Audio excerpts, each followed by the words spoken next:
دا سم مسله نشته که کترانه بیا ماشاءالله دا نن زمونږ د جماعت افتتاح ده دلته یو الله والا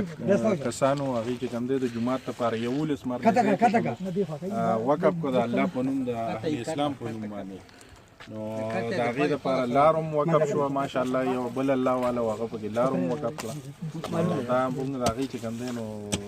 دغه کې ګټه ښه خو دی پکې راوستو شو دوی ټول پکې ټول داسې دی پرې شه ګټه پکې رااله ټول پکې راشي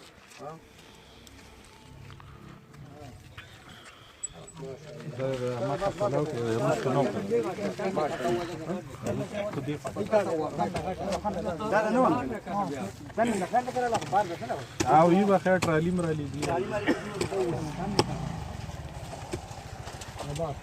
دا نه غوډه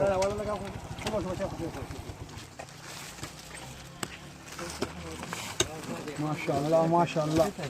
دا خوشاله خبره ده الله پاک کو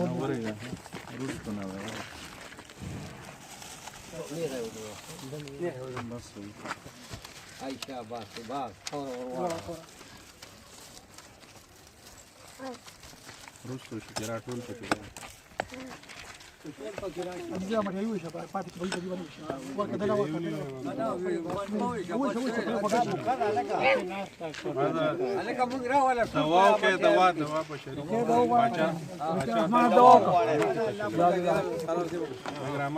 الحمد لله رب العالمين والعاقبة للمتقين والصلاة والسلام على رسوله محمد وعلى صحبه اجمعين.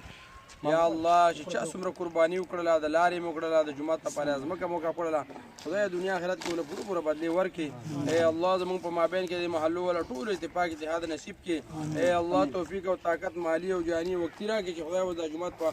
تعمیر سره مباد کو په اعمالو سره مباد کو خدای زموږ د پاره د نجات ذریعہ تمام انسانیت لپاره د نجات ذریعہ وګرځي. ای الله چې څومره پکې منډي والي کوشش وکړو خدای شرکت یې کو دنیا آخرت کې پوره بدلې ورکړي او زموږ د مشرانو په عمرونو کې خدای برکات واچي. دا خوشحالي دي توخه چې دې په ژوندانه باندې جمعه د باسي دې پکې مشران ناست او منځونه او درسونه کوي او ذکرونه تلاوتونه کوي او دعاګانې غواړي. خدای موږ د مشرانو له عمرونو کې برکات واچي. کم مرګرو پکې دعاګانې غوښتلې فکر یې کړی دی. ای الله ټول له عمرونو کې برکات واچي. ای الله زموږ د علاقې د محلې ولا ټول په دې باندې اتفاق اتحاد زموږ نصیب کړي چې د جمعات په اتفاق اتحاد سره آبادم کو او په اعمال او په منځونو سره آباد کو. خدای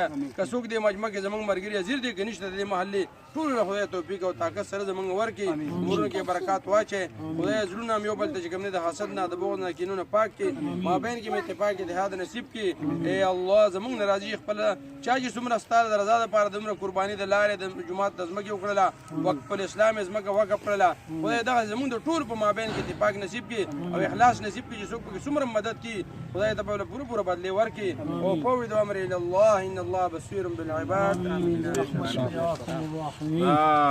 چې کوم دی نن نه بعد دا د اهل اسلام په نوم باندې وقف شو د دې سټام